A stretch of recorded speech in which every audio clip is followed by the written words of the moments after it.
¿Cuándo consultar a un especialista? Hay mujeres que ya a cierta edad empiezan a ver que no se Claro, claro. embarazan.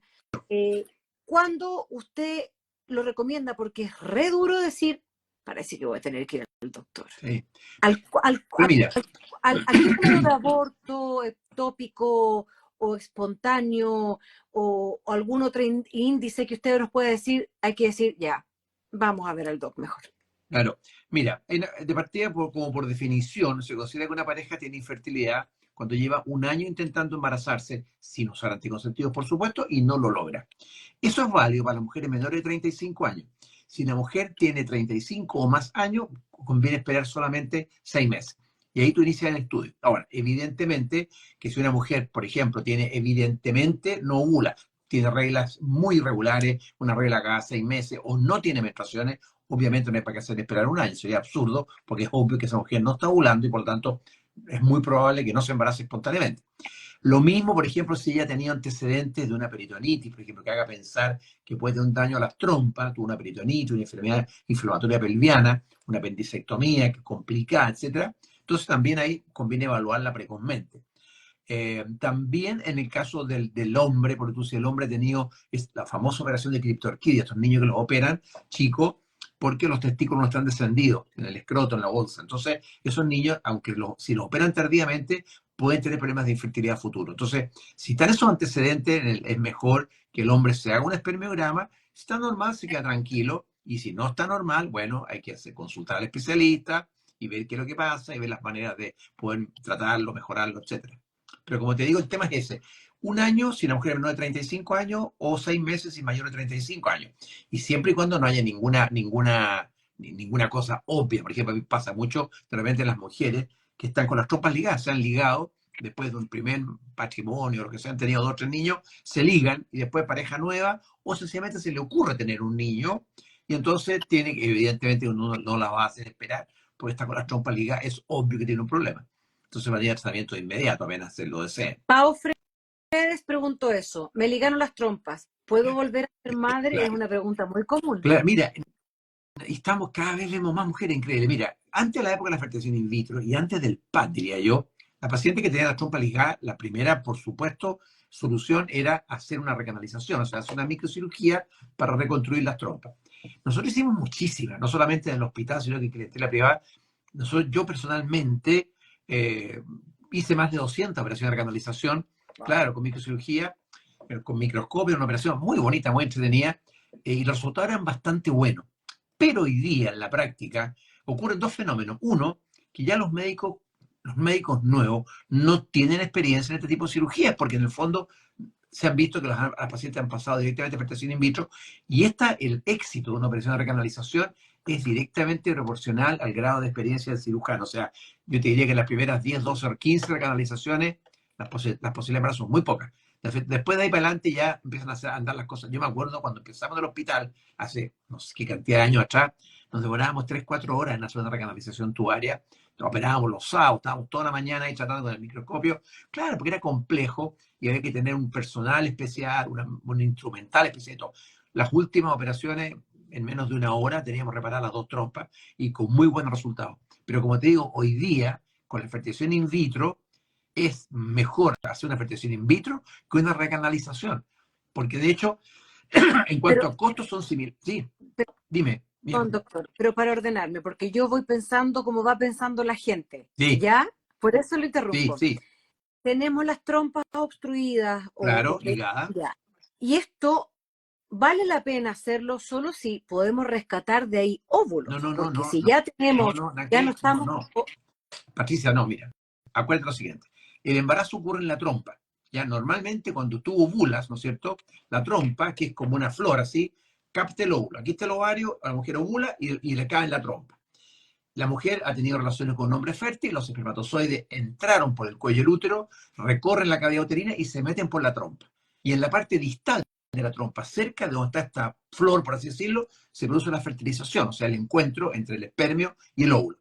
El óvulo se fertiliza en la trompa, ¿no es cierto? Y se forma el cigoto o huevo, y después este cigoto vuelve hacia el útero, camina por la trompa de vuelta hacia el útero donde se va a implantar. Entonces, si tú tienes las trompas ligadas, es como que había un puente que lo cortaste, no hay puente. Entonces, el óvulo igual lo capta la trompa, los espermatozoides entran por la trompa, pero se encuentran con una parte que está obstruida, no existe. Entonces, no hay comunicación entre el óvulo y el espermatozoide, y por lo tanto la mujer es infértil. ¿De acuerdo? Todo esto Entonces, para un eh, embarazo natural, para claro, o sea, embarazarse pero sí que esa es la naturalmente. manera típica cuando una mujer se esteriliza para no tener más niños, cuando ya le fallaron los métodos anticonceptivos, o no los tolera, o lo que sea, o se aprovecha una operación cesárea y se liga las trompas. Sí. Si la mujer quiere restituir su fertilidad, como te digo, puede o sencillamente intentar recanalizar las trompas con un cirujano que tenga experiencia, o recurre a la fertilización in vitro. Piensa que la fertilización in vitro originalmente, ¿para qué se buscó? ¿Para qué? Para las mujeres que tenían las trompas tapadas, justamente. En su época, yo me acuerdo haberlo leído y haberlo escuchado, yo no lo hice. Bueno, hacíamos microcirugía, mujeres con las trompas dañadas, muy dañadas por infección o operaciones previas, hacíamos operaciones primero a tajo abierto, por así decirlo, la parotómica, intentábamos reparar las trompas, posteriormente por vía laparoscópica, que ya fue un gran avance, pero así todos los resultados no eran buenos, o sea, muchas veces la mujer, tú reparabas las trompas y la mujer no se embarazaba, o hacía un embarazo tubario, si en la trompa el embarazo se producía el embarazo no migraba, quedaba en la trompa y había que hacer una operación de urgencia. Entonces, no era, pero no hay otra cosa. Pero con la fertilización in vitro se inventó justamente para eso. Ahora, después se amplió para otras indicaciones, falla masculina y una serie de otras cosas más. Pero originalmente el tema era Las la mujer con las trompas tapadas. La mamá de Louise Ann Brown, la primera persona que nació en el mundo de fertilización in vitro, tenía las trompas destruidas por cirugías previas, por infecciones. En el fondo no tenía trompas. Y Pero, en ella fue donde se hizo el primer. Sí, tenemos las trompas ligadas o sí, dañadas. sí. ¿Cómo saca el óvulo para No, hacer pues la es que tú, fertilización in a ver, vitro? es que la fertilización in vitro no tiene nada que ver con la trompa. Tú, en la fertilización in vitro, ¿qué es lo que haces? Tú estimulas a la mujer con las mismas hormonas que produce tu hipófisis para estimular la ovulación en los ciclos naturales, la estimula. Normalmente en la mujer, ¿no es cierto? Como los seres humanos no podemos tener más que un embarazo a lo máximo, un gemelar, ya un trío, un triple, en muy malas condiciones. Entonces, hay un fenómeno por el cual, aunque en cada mes crecen muchos folículos, hay un fenómeno de control intraovárico que hace que solamente se desarrolle uno o dos. Y el resto se pierden, van a lo que se llama a la atresia. Nosotros, ¿qué hacemos la fertilización in vitro? Con las hormonas sabemos cómo hacerlo, estimulamos y por lo tanto todos esos folículos que están creciendo, o la mayoría, van a crecer. Nosotros los vamos viendo con la ecografía, tú haces una ecografía y Mm. ves el ovario que parece como una hiena, como un racimo de uvas, si tú lo ves redondo y lleno de pelotitas negras, que son los folículos. Entonces, cuando llega el minuto que esos folículos están maduros, tú a la paciente le pones anestesia Sí. y por vía transvaginal, con el ecógrafo, pinchan los ovarios. Entonces estás pinchando los ovarios, uno a cada lado, y aspiras todos los folículos y sacas. Entonces la trompa no tiene nada que ver aquí en el baile. No Tú utiliza sacas los óvulos para sacar los ovarios, los óvulos los sacas directo de los ovarios. directo al ovario, de los folículos. Tú Tú. pinchas con una aguja especial, pinchas los folículos, están, los sacas, los folículos, sacan el líquido, lo pasa a la bióloga, identifica los ovocitos, los óvulos, y los óvulos posteriormente son inseminados, ¿no es cierto? Y después, entonces, bueno, y ahí, cuando venga el momento de la transferencia, eso hace después. Pero tú, en el fondo, te saltas la Ah, trompa. Esto es un camino, imagínate, es un camino en que tú estás cortado porque el puente está claro. malo. Entonces yo voy a buscar una cosa al otro lado del puente, voy a buscar los óvulos, los junto con los espermios afuera, y después este embrión lo pongo a través del cuello del útero hacia arriba y lo pongo en la cavidad uterina. Ay, doctor, qué buena explicación, porque casi todas preguntan eso, me ligaron las trompas, me encontraron problemas en las trompas, puedo ser mamá, y la respuesta es, si estás ovulando y tienes Sí, ovulación, sí, sí, y te lo aspiran del claro, ovulito, de tu claro, ovulito, luego eso se fertiliza y se pone en el útero. Qué exactamente, maravilla. claro, claro, claro. Doc, aquí dos preguntas ligadas a su increíble respuesta. Uno, dicen, ¿cuántos embrioncitos se pueden transferir? A ver, mira, inicialmente, en la fertilización in vitro, como los resultados eran malos, porque la eficiencia era mala del sistema, se transferían muchos embriones, ¿ya? Pero de repente, muchos te digo, de repente hay famosos, yo he visto ecografías de 8 embriones y 8 embarazos, o sea, con 8 fetos, una cosa de loco, o sea, es un desastre, eso no es, qué lástima, no, es un desastre, es una complicación gravísima, eso es imposible que nazcan esos 8 niños, o casi imposible, pero bueno, entonces, cuando empezó a mejorar la eficacia, hoy día, por ejemplo, los centros, los grandes centros y las sociedades de infertilidad americana y la europea, dicen, hay que transferir un solo embrión para evitar los embarazos gemelares. Porque si bien es cierto, hay muchas veces que la paciente te dice, mira, doctor, yo quiero ponerme al día, quiero tener un embarazo gemelar. Y hay que tratar de convencerla que no lo haga, porque si bien es cierto, la mayoría de los embarazos gemelares andan bien, hay algunos que no andan tan bien, y hay partos prematuros, niños que están un mes en incubadora, tener un niño prematuro, dos niños prematuros en la casa no es chiste, hoy día que el tema de apoyo familiar, apoyo, ¿no es cierto?, Cada vez de asesoras del más hogar complejo. ya no existe, ¿no es cierto? Entonces, hoy día a las mamás eso le implica no poder trabajar, o sea, es un descalabro, la verdad es que un embarazo gemelar. Bienvenido si ocurre, pero la idea como un centro serio, no hay que hacer transferencias de más de un embrión. Porque además hay otra cosa, que tú puedes transferir un embrión, uno, y ese embrión te hace una mala jugada divertida y se divide dentro del útero y se transforma en un embarazo gemelar univitelino, lo que son lo que llama la gente los gemelos idénticos. ¿Me entiendes? Entonces, ya, si tú dices transferir un embrión y tengo un embarazo gemelar, ocurre en el 1% de los casos. Uno. Ya, bueno, mala pata, yo no. Pero si transfieres dos y si te dividen uno o los dos, ya tienes un embarazo triple o un cuádruple, lo cual no es ningún chiste. ¿Te fijas? Ahí Entonces, estamos no, cuidando no, nuestra salud. claro, Mejor ir de...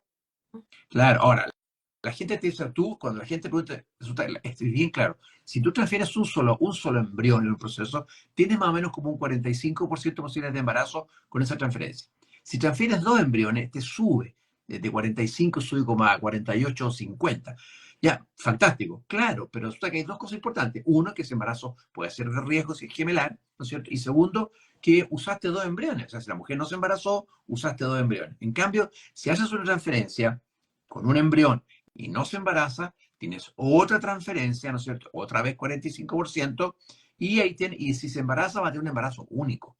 Entonces, eso es el tema. O sea, yo creo que los centros responsables, los centros serios, nosotros nos consideramos serios y responsables, transferimos de un solo embrión en el más del 90% de los casos. A veces, por ejemplo, mujeres añosas que han tenido eh, muchas fallas, ya, por tratar de mejorar, transferimos a dos embriones, pero jamás tres. En el centro está prohibido, o sea, nosotros no transferimos jamás tres embriones. Y otra cosa importante, hoy día que se puede hacer estudio de los embriones, que tú puedes saber que el embrión es normal, o sea, ese euploide, nosotros en el centro no transferimos dos embriones euploides. O sea, si la mujer tiene 4 embriones o 2, lo que sea, estudiados, sabemos que son normales, no le vamos a transferir dos por ningún motivo, a menos que ella firme un papel y nos libere toda responsabilidad porque ahí tú le estás fabricando un embarazo gemelar. Y eso no está bien, eso no es ético. Ese Ya, es un poco doctor. el tema. Ahora, la Bien, pareja tiene derecho, pero también tú como médico te puedes negar. claro, Si a mí una paciente me dice dos, trato de convencerla que no, pero si insiste y me doy cuenta que entendió la explicación, bien, se los transfiero. Pero si la paciente, ¿no es cierto?, quiere tres, por ningún motivo. Le digo, señora, yo también tengo mi libertad, yo también puedo elegir, usted toma sus embriones, se los lleva y busque otros centros que se los transfieran, porque aquí en la clínica no se los vamos a transferir los tres juntos. muchas gracias, Doc. Aprovechando que usted habló ahí de causas masculinas, que se habla muy poquito de Sí, eso. También sí. decir que la clínica obviamente está abierta para hombres que quisieran No, indagar en esta posibilidad. ¿Cómo se llama el especialista que ve a los hombres? Y creo que ustedes tienen tenemos dos médicos. dos, Se llama andrología. la andrología. Andros, hombre, y logos, estudio del hombre. Claro. Perfecto. Y hay otro, Así como ginecología, estudio de la mujer, esto es andrología. Sí, a ver, ¿qué pasa? Que siempre el hombre fue bien dejado de lado en el estudio de la infertilidad, entonces no pues, había mucho que hacer, los tratamientos eran bien empíricos, le daban los tapaban de vitaminas, antioxidantes, a veces los operaban, le encontraban que tenía un varicocele, que son estas varices en torno a los testículos, y los operaban de varicocele, con resultados bastante irregulares, que eso, etcétera. Entonces, hasta que ya empezó esta especialidad, muchos urólogos encontraron interesante hacer estudios de parejas infértiles, hombres infértiles, se fueron especializando y empezaron a aparecer técnicas nuevas que los realizan ellos para intentar, ¿no es cierto?, revertir una infertilidad masculina. Entre ellos también, por ejemplo, los hombres que se han vasectomizado, los hombres que se han hecho también ellos una ligadura para no seguir teniendo niños, ellos también se pueden operar y se puede revertir la operación, No claro. Y en puedo ellos la creer, operación anda bastante bien, claro, no claro. puedo creer, Sí, pues, claro. no sabía, Esa, ¿verdad? claro, Guau. claro. Mucho. No, Nosotros vemos, y en la clínica hemos me visto, va- pero mucho, mucho, mucho. Incluso me llama la atención muchos doctores que se esterilizaron ellos, ¿no es cierto? Ahora siguen teniendo niños, después se casan de nuevo, mujer joven, quieren tener niños, y a muchos de ellos se han operado para mejorar su condición. Y a muchos de ellos, me acuerdo perfecto, recuperaron los espermatozoides, pero pocos, no muchos, y entonces se apuraron y dijeron, ¿sabe qué, doctor? Hagamos un in vitro con esos pocos espermios, que funciona muy bien. Tuvieron niños, estoy pensando en todo específicamente, y después tuvieron niños espontáneamente, o sea, después terminó de recuperarse la función testicular, se dieron el tiempo y en fondo natural. se embarazaron de nuevo. O sea, la Ah, operación de vasovasostomía anda bien, pero tiene que de nuevo, el urólogo que tenga que tenga experiencia y tener paciencia, porque no se recupera de inmediato la espermatogénesis, se demora. A ver, qué pero se maravilla puede. como la vida se da como sea. O sea, Sí, hay que buscar la manera, pero la vida, como que su trabajo, su quehacer fuera el reproducirse, ¿no? sí, pero bueno, claro, si a las especies, una de las razones de la existencia de las especies es para mantener la especie. Reproducción, eso va a mantener la especie. Es uno de los objetivos de la vida. Después. Claro. Bueno, a Noé González ya le estamos respondiendo, dice, tengo 43 años, dos sin cuidarme, buscando caso no pasa nada. Ya dijimos que sobre 35 años, si no hay embarazo a los 6 meses, consultar, pero aquí hay otra pregunta interesante que se me repitió harto acá.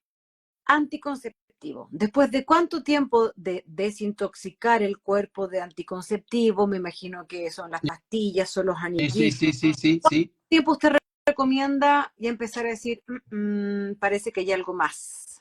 Pero mira, a ver, de partir una cosa que es bien importante, nadie se intoxica tomando anticonceptivo a menos que se tome 4 cajas juntas o 5 cajas juntas, que se va a agarrar una gastritis y se lo va a vomitar todo. Entonces te digo una cosa media de chiste, pero es verdad. O Ya, sea, los anticonceptivos no se acumulan, actúan mientras se toman y por eso se toman todos los días. Si se acumularan, un pastilla con tomar una pastilla que se cada 7 días no siempre tendría efecto. se van. O sea, la mujer, mira, hay una cosa que esta frase que hay que acordarse. Cuando una mujer suspende los anticonceptivos, al cabo de 3 meses suspendido, ella está tan fértil o tan infértil como era antes. Si esa mujer tuviera un problema en las trompas, por ejemplo, evidentemente que no se va a embarazar aunque suspenda los anticonceptivos. Supongamos que es fértil, una chica que nunca ha tenido nada y que partió tomando anticonceptivos, de repente se lo puede embarazar, suspende las pastillas y máximo en 3 meses va a empezar a tener su ciclo y se va a embarazar muy probablemente. Entonces, Esa es la- de nuevo, si la mujer tiene menos de 35 años, esperamos un año de suspensión del anticonceptivo para estudiarla a menos que tenga algún otro problema. Y si tiene más de 35, de nuevo, esperamos 6 meses. Nada más. Ahora, en el caso de esta chica que te consulta de 43 años, ese es un problema que nosotros vemos cada vez más. Las mujeres están postergando la maternidad y llegan de repente muy forongas a consultar a cierto doctor. Quiero tener guagua, ya hice todo lo que tenía que hacer, me recibí, ¿no es cierto? Hice mi estudio de posgrado, viajé, tuve perritos, qué sé yo, y ahora quiero tener guagua. con, 43 años. con- con más Mal, de 40 años. Lo que me acaba malo, claro, es claro, información. Por eso estos lives son tan claro. educativos e Porque importantes. además, claro, porque además hay una cosa que es súper importante, mira, todos sabemos que a medida que la mujer van pasando los años, ¿no es cierto?, las posibilidades que tenga embriones normales son cada vez menores.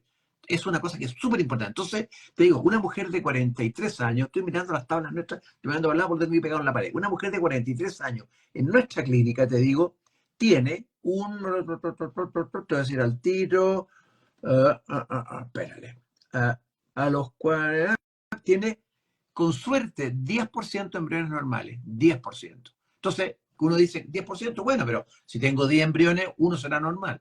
El problema está, ¿cómo tengo 10 embriones en una mujer de 43 años? Con suerte uno saca 2 o 3 óvulos, te fijas, y dice ya, los más de estudio van a salir probablemente todos anormales.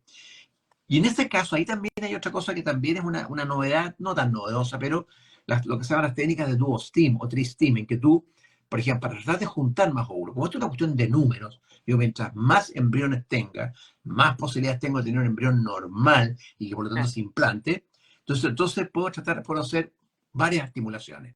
Y hoy día eso está demostrado que es bastante eficiente. Tú a la paciente la estimulas, la aspiro, ¿no es cierto? Saco 3, 4 huevitos, espero 4 o 5 días, la vuelvo a estimular y la vuelvo a aspirar.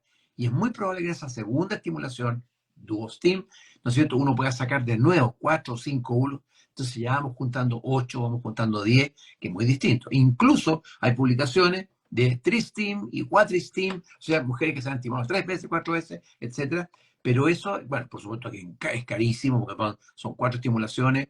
Uno trata más o menos de tratar de bajarle un poco el precio a la subsiguiente, de manera que no sea tan oneroso para la paciente, pero hablando de oportunidad, esa es una de las alternativas que hay para mujeres después de los 40, 41 años, cuando ya su reserva ovárica está disminuida.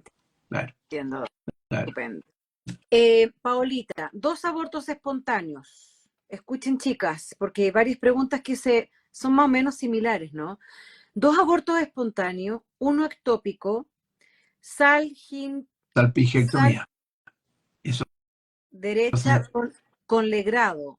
¿Cuáles son claro. los pasos a seguir? Una persona que tiene 2 abortos espontáneos, un ectópico, Claro. Le salpingectomía sacaron la trompa. derecha con legrado. Le sacaron el embarazo uterino y se lo sacaron. Claro, claro. Mira, el tema es súper sensible. O sea, a ver, que no sé qué edad tiene ella, pero supongamos que es una mujer menor de 40 años, ¿no es cierto? Entonces, ¿cuál es el tema? Ella ha tenido 2 abortos. Ahí entramos en un tema también que es un tema controversial en la medicina reproductiva, que es la famosa, en la condición de abortadora habitual, o sea, la paciente que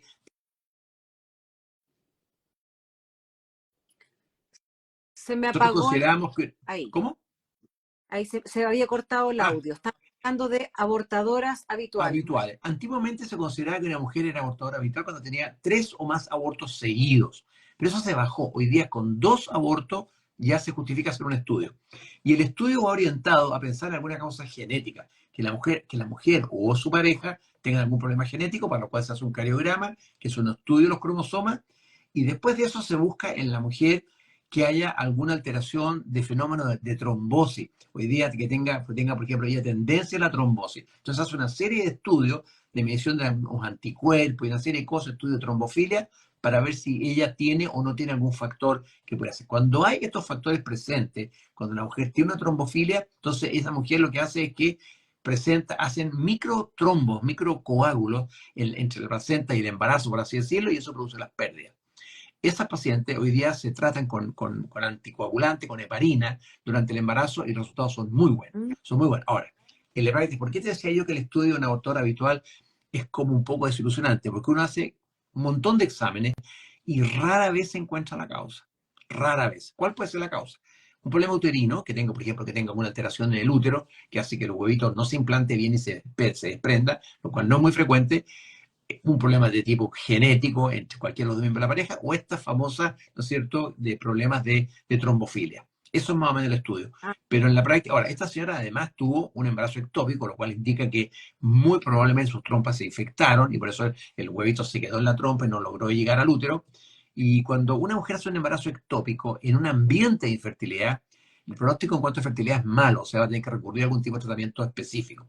Cuando una mujer debuta su vida reproductiva con un embarazo ectópico, no es tan mal pronóstico y es muy probable que se embarace sola después y que haga un embarazo normal sin mayor problema. Basta una trompa para embarazarse, por supuesto.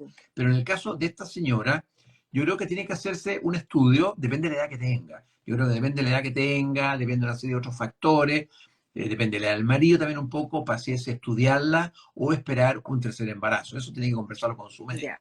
Pero el camino va por ahí. Ahora, como ella tiene una trompa, es bien importante que le pregunte al médico que lo operó el embarazo tubario, el ectópico, que le pregunte cómo estaba la otra trompa, porque puede que la otra trompa esté afectada. Si la otra trompa está afectada, yo creo que en vez de ir a reparar la trompa, que mejor que haga una fertilización in vitro de entrada. Eso, Y Paola. se evita, claro. Qué bueno que haya alternativas, que Sí, está esto que es cierto de los anticoagulantes y tratamientos para las claro, personas que tienen problemas de microtrombosis. claro. Karen Nicole, parecida la pregunta.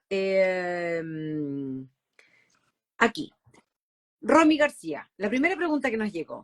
¿Cómo volver a ser mamá si estoy sensibilizada al RH? ¿Existe algún tratamiento? No entendí qué es RH, Doc. ¿Nos A puede ver, explicar? esto es una cosa muy antigua, ya prácticamente ya no existe. Lo que consiste en lo siguiente: consiste que una madre RH negativa es un factor de la sangre, así como los grupos A, B, C, qué sé yo, etcétera, AB o B o cero. Hay un segundo factor que se llama factor RH, ¿ya? Entonces, la mujer RH negativa no tiene este factor. Entonces, si ella gesta un niño que es RH positivo, porque el papá era RH positivo, ¿no es cierto? Esos glóbulos rojos del embrión, del feto, pasan a la mamá y la mamá, su sistema inmunológico, no los reconoce, ¿no es cierto? Y crea anticuerpos contra este factor RH. Esos anticuerpos pasan la placenta, van al niño, ¿no es cierto? Al feto, y pueden producirle problemas primero menores y después se van agravando y al final niños que nacen con severas complicaciones cardíacas, etcétera, etcétera. ¿Por qué? Porque estos anticuerpos que pasan de la madre al niño destruyen los glóbulos rojos fetales. Entonces, antiguamente esto era un desastre y era muy poco lo que se podía hacer. Después empezaron a hacer tratamiento porque el niño, como se le destruyen los glóbulos rojos, hace una anemia in útero. Después apareció la posibilidad de transfundir al niño in útero, que eso fue un gran avance. Estoy hablando de los años 60, los años 70, por ahí. Unas transfusiones dentro del útero. Y con eso se salvaron muchos niños, ¿de acuerdo? Pero después de esto, ahora, después de eso apareció la famosa gamma globulina. A la mujer RH negativa, si su pareja RH positiva, para evitar esto, se le coloca durante el embarazo y después del parto una especie de vacuna, que es la gamma Mm. globulina anti-RH. Entonces, ¿qué es lo que hace esa gamma globulina? Va a destruir los glóbulos rojos que hayan pasado del feto a la mamá y por lo tanto la mamá no los va a reconocer y no va a crear anticuerpos. Gamma ¿Entiendes? Entonces, globulina. ¿cómo? Es una gamma globulina anti-RH, una gamma globulina específica. Oye, esa es la rutina. Si tú eres RH negativa, por ejemplo, tu marido es RH positiva, ¿cierto? En el embarazo se coloca las 28 semanas y después del parto. ¿De acuerdo? Ahora, eso se puede dimensionar. Tú durante el embarazo le haces un estudio a la mamá y ves si ella está haciendo anticuerpos o no anticuerpos contra el factor anti-RH. Ahora, esto, como te digo, con el tema de la vacuna, esto desapareció. Después de una enfermedad grave, desapareció. Y después de esto ya, con los avances de la ecografía y todo lo demás, las transfusiones que se hacían al feto, que se hacían dentro del abdomen, era impensable poder achuntarle a otra parte del abdomen porque aquí no había ecografía, no había nada.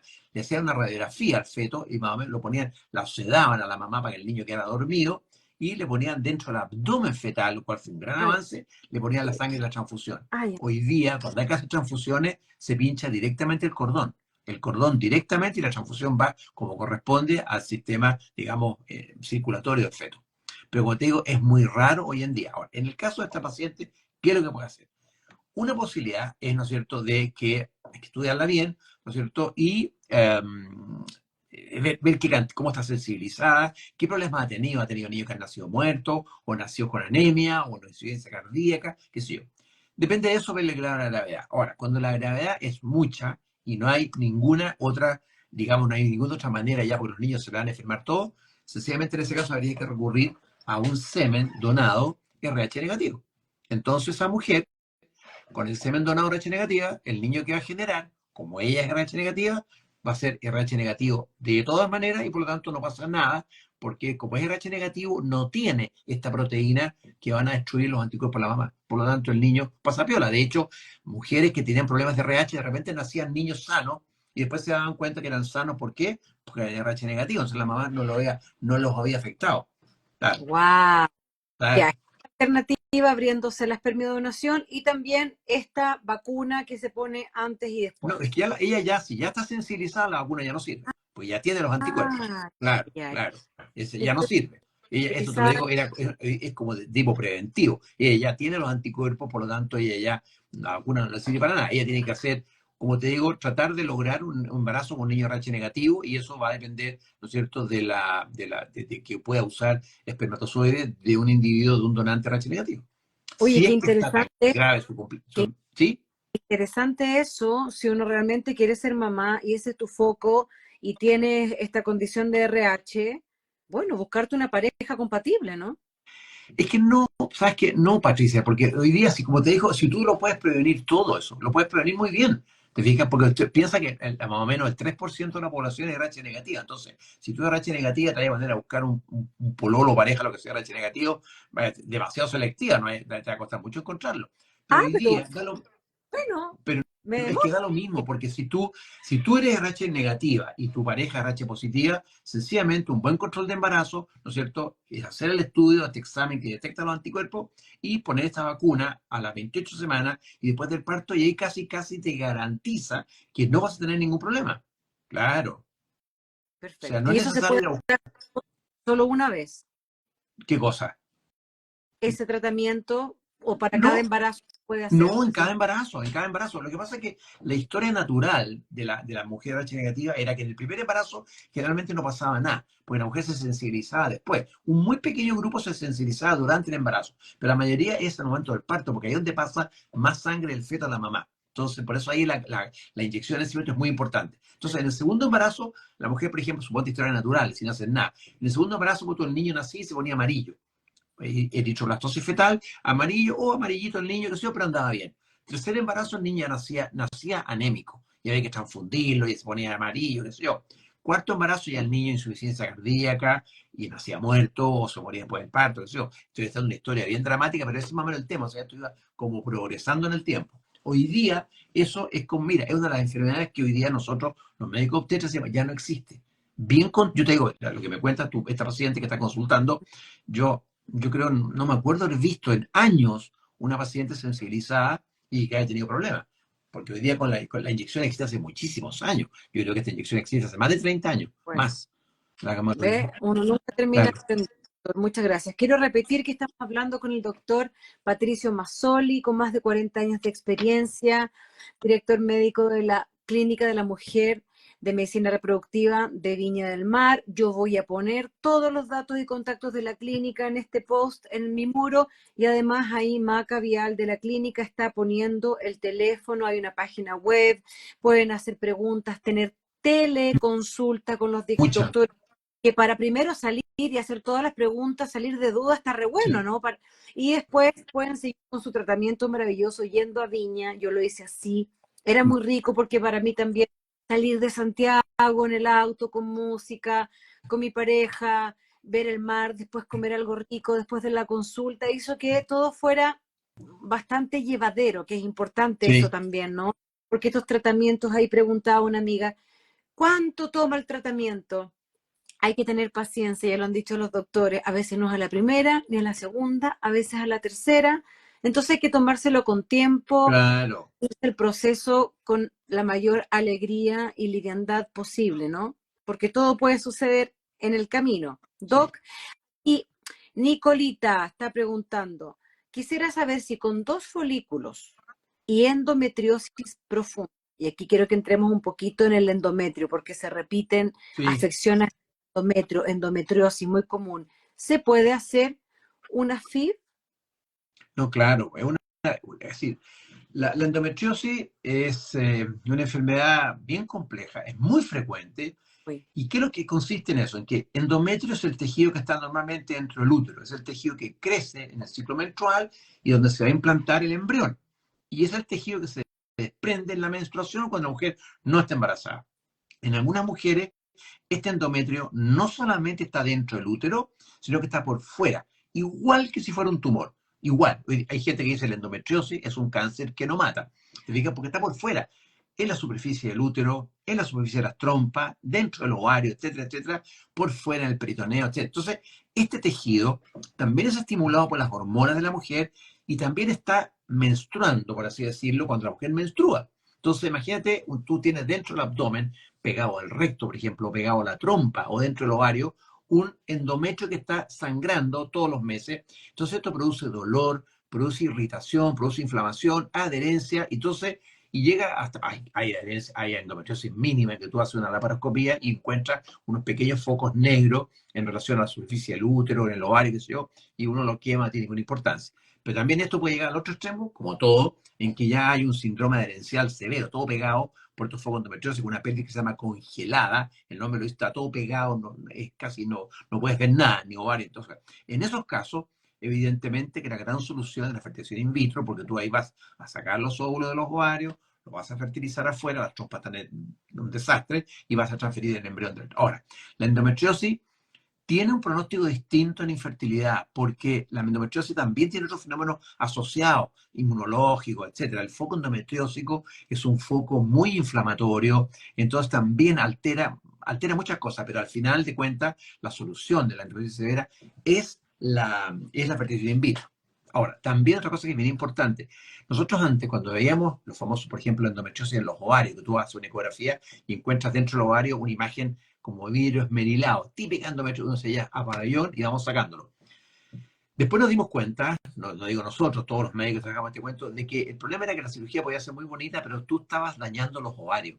Y estas mujeres en que tú hacías esta cirugía, quedaban a lo mejor muy bien de la endometriosis, pero después quedaban con una reserva ovárica muy mala y les costaba mucho embarazar. Entonces hoy día lo que se está haciendo es intentar, por ejemplo, una mujer que tiene una endometriosis muy severa, que va a enfrentar una operación grande, es mejor que se haga primero un in vitro, congele todos los embriones y después se opere. Y ahí el cirujano que la puede operar con un criterio casi oncológico, puede operarla, podría hasta sacar los ovarios sin ningún problema si están muy comprometidos. ¿Por qué? Porque ya tenemos los embriones guardados, lo vamos a transferir después. Le puedo sacar las trompas, le puedo sacar hasta los ovarios. O sea, ahí puedo hacer una cirugía mucho más extensa, ya no me preocupo en la reserva ovárica de esta mujer porque ya tengo guardados sus embriones por un posterior embarazo. Y eso es una cosa que se utiliza hoy día y eso lo hacemos. O sea, ya no estamos operando así nomás la endometriosis porque sabemos que puede quedar muy bonito desde el punto de vista quirúrgico, anatómico, etcétera, pero nos va a quedar muy mal desde el punto de vista de la reserva ovárica. O sea, se podría, si estoy con ese problema, primero que todo, asegurarme sacando mis óvulos y los Claro, guardo. claro, claro. Y ese es el otro tema que ya tampoco es tan novedoso que con la pregunta del comienzo, qué cosas nuevas, la preservación de fertilidad, que esto ya tiene un montón de años desde que se inventó o se descubrió una manera muy efectiva de poder congelar los óvulos. Porque el óvulo es una célula muy grande, entonces, y tiene mucho citoplasma, tiene mucho líquido, por así decirlo. Entonces, si tú congelas esta célula tan grande, se forman cristales adentro de la célula y esos cristales hacen que la dañen. Los cristales son como cuchillos, entonces rompen estructuras de la célula. Entonces, los resultados de la vitrificación que había, de la criopreservación antigua en los óvulos no era buena. Los espermios son más chicos, tienen poco citoplasma, por lo tanto se han podido observar siempre y muy bien. Tú los congelas, estupendo. Pero el óvulo no. Entonces, hasta que de repente un japonés inventó una técnica que se llama vitrificación, en que tú lo congelas en un segundo, le pones una sustancia que son crioprotectoras, que protegen al óvulo de la congelación, ¿no es cierto?, de los cristales, lo sumerge en nitrógeno líquido y ahí cambió todo. Nuevamente, eso fue un gran avance porque permitió que ya la sobrevida de los óvulos fuera mucho. Entonces ahí tú ahora puedes hacer preservación de fertilidad con mucha confianza de que esos óvulos, cuando tú los descongeles, 5, 6, 8, 10 años después, van a ser, ¿no es cierto?, viables y van a poder fertilizar y se van a poder implantar.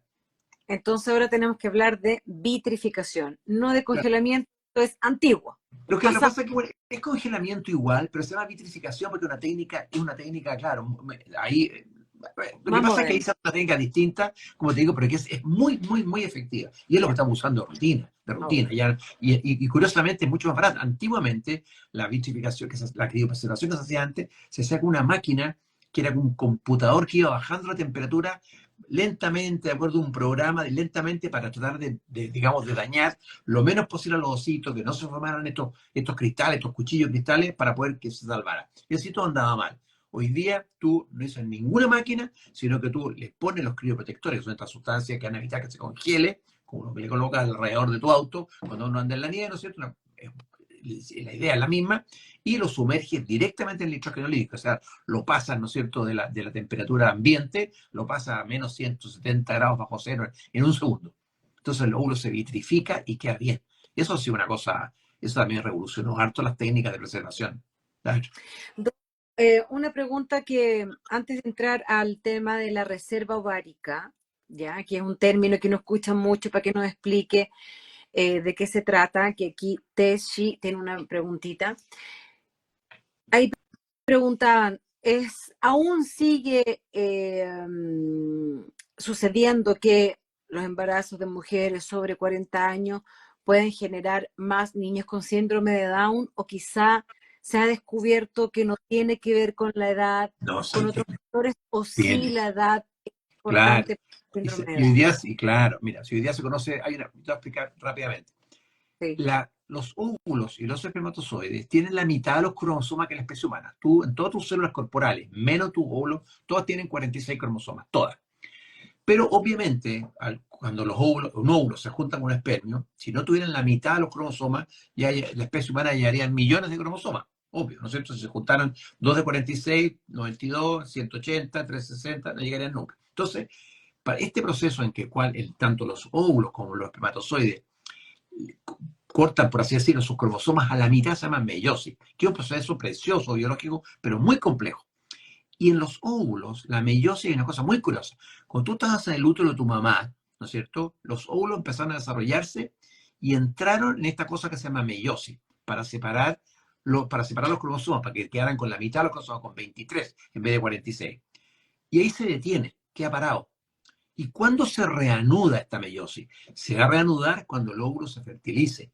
20 años después, 30 años después, 40 años después, qué sé yo. Entonces, es bien fácil pensar que un proceso biológico tan complejo, ¿no es cierto?, pueda tener fallas si ha estado detenido durante tantos años. Además que esos óvulos que están en tus ovarios han estado expuestos a sustancias tóxicas, al ambiente, etcétera, etcétera. Entonces eso explica muy bien que a medida que la mujer va aumentando en años, primero, se le hace más difícil embarazar. Segundo, tiene más posibilidades de tener un niño, que, digamos, más posibilidades de aborto si se embaraza, y si no, tener un niño con anomalía. Ahora, ojo que las posibilidades de síndrome de Down no son tan altas. La gente se asusta, pero te pongo un ejemplo.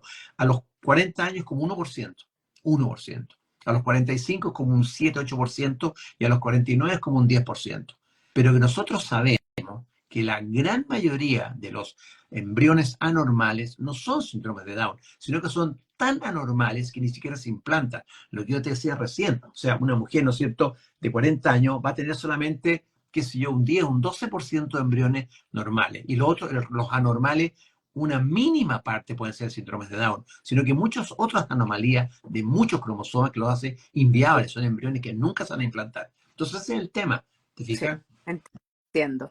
Doctor, yo quiero comentar aquí un, un mensaje de Romy García, que bueno, cuenta algo bien sensible y te agradecemos, Romy, porque además de ser este un espacio informativo, también es un espacio de expresión para nosotras, porque hay muchas cosas técnicas Claro, que hay que aprender, pero también es un tema sensible que nos llena de emociones, porque es fuerte en nuestro cuerpo, son nuestros hijos. Ella dice, hablando con respecto al RH, así es, doctor, mi primer hijo ya tiene 14 años, ningún problema con él. claro, Y en mi segundo embarazo, sensibilizada, y mi bebé falleció a los 8 meses de claro, gestación y nunca claro, me pusieron esa claro. vacuna.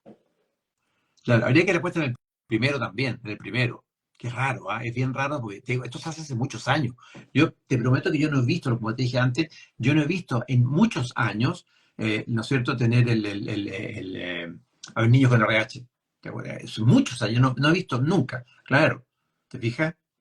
Yo, Sí, pues, lo claro, lamentamos mucho, mucho. claro. No, no, pues desgraciadamente, ahora, pero como te digo, si ella todavía está en edad fértil y quiere tener un niño y que no tenga problema, lo que tiene que hacer, va a tener que, sacrificio en ese punto de vista, hacer una inseminación con semen RH negativo, con lo cual no va a tener ningún problema, ni uno. Nada de ¿Ves? vacuna, nada. Ahí Claro. hay un consejo del El doctor. camino va por ahí, es la única solución, porque hacer tratamiento, o sea, porque la otra es que se embarque, ¿no es cierto?, en un niño, ya, si, van a saber rápidamente si el niño RH positivo o negativo, como cambiar los exámenes de ella, eventualmente hacerle transfusiones inútiles, qué sé yo, pero es mucha manipulación, se puede hacer también, por supuesto, y puede lograrse que el niño nazca sano, ¿ya? Se adelante el parto, qué sé yo, pero nazca sano, puede, pero si hay que evitarse todos los problemas, ¿no es cierto?, evidentemente que ahí habría que cambiar digamos, el semen con un semen de RH negativo. Claro, pero de Muy bien. poder se puede. Claro. Patica, y el tema del PAD, que tú me habías preguntado por el PAD, se nos está quedando en el tintero, ¿no? Sí, sí, sí, importante. El PAD, doctor, este convenio maravilloso que Sí, existe en este país donde a veces hay tantos convenios. claro. Cuéntenos de qué se trata. El PAD PAD significa pago asociado a diagnóstico, que es una cosa que inventó FONASA hace muchos años atrás, ¿no es cierto?, en el cual hay algunos diagnósticos que tienen cobertura específica, ¿de acuerdo? Es específica. Entonces, Y nosotros siempre habíamos peleado para que hubiera, porque que FONASA por lo menos reconociera códigos para la fertilización in vitro, de manera que pudieran la paciente recuperar algo, y sobre todo era que si aparecían los códigos, las ISAPRES también iban a estar obligadas a incluirlo, porque por ley las ISAPRES no pueden desconocer los códigos de FONASA, independientemente de que ellos pudieran agregar códigos nuevos, que no lo hacen, pero por lo menos si FONASA hace código, las ISAPRES tienen que hacer. Entonces pasó exactamente eso. FONASA, después de mucho darle vuelta y con muchos centros que estaban empujando que pasara esto, reconocieron como 9 etapas de un ciclo de fertilización in vitro. Y le pusieron código a esas 9 etapas y le pusieron un valor fijo. El paciente, ¿no es cierto? Y FONASA paga la mitad de ese valor. O sea, el paciente paga en este momento alrededor de 2 millones, un poco más, 2.200.000, y está todo el tratamiento cubierto. Todo. Hasta, ¿no es cierto?, la transferencia del embrión, incluso la vitrificación eventualmente de embriones que pueden quedar remanentes, que la mayoría de las veces quedan remanentes, quedan embriones que se pueden transferir después. Entonces es una ventaja brutal, porque en el fondo estamos hablando de que la paciente paga 2 millones, ¿no es cierto?, en vez de 5 millones, que es lo que cuesta un ciclo de fertilización in vitro pagado del bolsillo. Claro, Entonces, la gente también puede llamar a la claro, clínica o preguntar claro. por, por Hay ciertos opciones. requisitos, sí. Claro. Hay ciertos Ok. requisitos para el PAD, porque como tiene un costo fijo, nosotros tampoco podemos excedernos, por ejemplo, la cantidad de hormonas que le vamos a administrar a la paciente, porque nos quedamos sin presupuesto. Entonces, pero para la mayoría de los pacientes eso funciona. Entonces nosotros le pedimos, ojalá la paciente tenga menos de 38 años, también existen excepciones, por supuesto, que tenga esta hormona mileriana, que es la que mide la reserva ovárica, ojalá sobre 1,5 o 2, y que no haya, ojalá, un factor severo masculino. La verdad es que nos hemos ido hemos ido flexibilizando las condiciones, y ahora lo hacemos, claro, en pacientes que a lo mejor hace 2 años atrás no lo habríamos hecho el PAD, lo estamos haciendo. Y para aquellas pacientes que efectivamente no califican para el PAD, por esto que dijimos recién, la clínica tiene también un programa que llamamos institucional, en el cual es un programa que por supuesto que le cuesta más caro que el PAD de FONASA, pero mucho menos que un ciclo de fertilización in vitro pagado al bolsillo. O sea, es como un valor intermedio Estupendo. para tratar de poder apoyarlas y ayudarlas para que puedan hacerlo. Entonces, chicas, chicos, chiques, Ujú. antes de cerrar, si eres muy caro, llamen, consulte con el doc, pregunten ahí, hay un departamento, Claudia, ¿no? La Claudia Paredes, especialista, la Claudia ella, Paredes. por supuesto, y te va a ayudar para que puedas calificar Claro, o te claro, va a ir guiando para que puedas conseguir este claro. convenio, porque los mismos especialistas en fertilidad han peleado para nosotras. Viene también de toda la comunidad médica Sí, que ve claro. que son súper costosos por, bueno, muchos gastos, y ellos mismos han ayudado a todas nosotras a que podamos acceder a este convenio. Entonces, averígualo. Eso Claro. es, doctor, te quedan un montón de preguntas en el tintero. Por supuesto que es imposible No, sí me imagino, hacerlas claro. todos, Mira, pero pueden pedirle una teleconsulta al doctor por Zoom. Si estás en regiones, te conectas con él, pides una hora y después él quizá te puede ir pidiendo algunos exámenes de manera remota, y cuando llegue el claro, momento, no es necesario agarrar una bus para claro. ir a Viña. No, y lo que es súper importante, corto para cerrar, diría yo, es que acuérdense que está la preservación de fertilidad. O sea, si una mujer a los 35 años no tiene claro en un futuro inmediato la posibilidad de tener hijos, lo ideal es que ella preserve sus óvulos. Y así tiene un seguro en el banco, tiene un depósito en el banco, literalmente, esto en el banco de óvulos, tiene guardado sus óvulos, y de manera que el día de mañana, si se le ocurre embarazarse a los 42 años o a los 43 años, no pasa sustos, porque son óvulos cuando tenía 35. Entonces, la posibilidad de tener niños con anomalía o que eso es muy baja. Igual se puede estudiar además. Entonces, en cambio, da mucha pena, y uno no haya cómo a tratar a la paciente de ayudarla cuando la paciente llega a los 43 años y dice, doctor, mira, ahora ya quiero lo que te dije al comienzo, ahora ya hice mis cosas, quiero tener guagua. Y uno dice, difícil, pues señora, a esta altura del partido es bien difícil que podamos tener éxito. No es cero, pero es muy difícil en comparación con que estuviera a 35. Entonces, si una mujer guardó óvulos, imagínate a los 30, a los 32, a los 34 años, y se le ocurre embarazarse a los 45, tiene excelente perspectiva. Excelente. Así que no se le olvide eso. Sí, sí, educarnos al ¿Ok? respecto, Doc. Eh, Solo muy rapidito, aquí decía una amiga, tengo 0,4 de reserva ovárica, ¿cuánto más puedo esperar? La reserva ovárica me imagino que es uno de los primeros exámenes que cualquier Claro, especialista serio va a pedir. claro.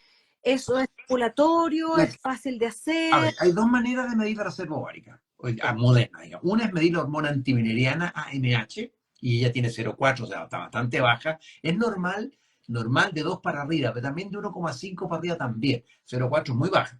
Y la otra es medir lo que se llaman recuentos folículos antrales, que uno hace una ecografía y en el ovario uno cuenta los folículos que uno ve, que son las pequeñas pelotitas negras, que son en el fondo folículos antrales, que son como los folículos como de remanente de reposo dentro del ovario. Entonces, cuando eso está normal, la mujer tiene una buena reserva ovárica. Cuando la hormona mineriana está baja y o el recuento folículo antral también está bajo, la reserva ovárica es mala. Ahora, ojo, una cosa que es bien importante. La reserva ovárica mala no significa que la mujer no pueda embarazarse. Hay muchísimas mujeres que se embarazan espontáneamente con una reserva ovárica mala, porque eso indica que le quedan pocos huevitos, pero los pocos que le quedan se están distribuyendo y ella está ovulando normalmente y son huevitos fertilizables y todo lo demás. Ya. ¿Qué es lo que me dice? La reserva ovárica lo que me está diciendo es que si yo intento un tratamiento de in vitro con ella, va a producir pocos huevitos. ¿Me entiendes? Entonces, eso implica, ¿no es cierto?, de nuevo, menos posibilidad que fertilicen, que haya menos embriones normales, por lo tanto, disminuir sus posibilidades de embarazo. Pero ojo, porque de repente nos pasa que de repente una chica, una cabra joven, ¿no es cierto?, 22 años, se mide una hormona mineriana por alguna razón X y le sale baja. Y se aterran. Yo le digo, mira, no, si tú estás en condiciones de embarazarte ahora activo ya, inténtalo y lo más para que te embaraces. Distinto es si ya no tiene ninguna posibilidad de embarazo actual y se va a tener que esperar, no sé, voy a tener que esperar por 5 años, 10 años, ahí estamos en problemas. Lo que puede hacer ella en ese caso, ¿sí? Es Dime. un súper medidor para saber si, bueno, puedo respirar y estoy tranquila Claro, o si tengo que claro, empezar a tomar cartas claro. en el... Mira, claro, la idea es si uno pudiera dar una receta universal, una mujer a los 30 años que no esté en campaña guagua ni nada, que se mida la hormona valeriana. Si le sale normal, se queda tranquila y planifica su embarazo como quiera. Si esa mujer tiene 35 años, aunque le salga la hormona valeriana normal, si no está en planes de embarazarse luego, es mejor que haga una preservación de fertilidad. ¿Te fijas? Y claro, y si no, ahora, si le sale anormal antes, que lo haga antes. Y además es súper importante que hay otra cosa que a nosotros nos pasa mucho, Patricia. Por ejemplo, imagínate esta mujer que consulta a los 38 años, ¿ya? Y quiere tener una guagua. Entonces tú dices, tú piensas y te explicas, mira, si tú te embarazas sola, espontáneamente ahora, embarazar, vas a tener tu guagua a los 39, la mamanta, y después vas a tener una segunda guagua, vas a tener 40, 41. Y ahí nos va a costar. Ahí vas a tener más susto. Ahí vas a tener más riesgo de enfermedad. En cambio, te haces un in vitro ahora a los 38, te embarazas, ¿no es cierto? Si quieres embarazar, y tienes embriones guardados para intentarlo de nuevo en 2 años más, en 3 años más, en 4 años más, igual que si fuera ahora. Entonces también tiene ahí una indicación como, entre comillas, nueva de tratamiento de alta complejidad. Para una mujer que está llegando tardía a intentar el primer embarazo, para que mejor lo haga, ¿no es cierto?, guardando embriones para poder intentar un segundo o un tercero sin que corra ya el tema edad. No lo había pensado así, Claro, para planificar salud claro. y seguridad un segundo bebé. Qué Sí. bonito, Doc. Le agradezco enormemente su A ti, pues, tiempo, muchas Patricia, gracias, entretenido Doc. poder dar a conocer estas cosas, tratar de ayudar a la gente. Y la otra cosa que es bien importante que tú dijiste, bien importante, la clínica nosotros damos un súper apoyo psicológico. Tenemos 2 psicólogas expertas en el tema y apoyan a la paciente, es súper importante el apoyo psicológico.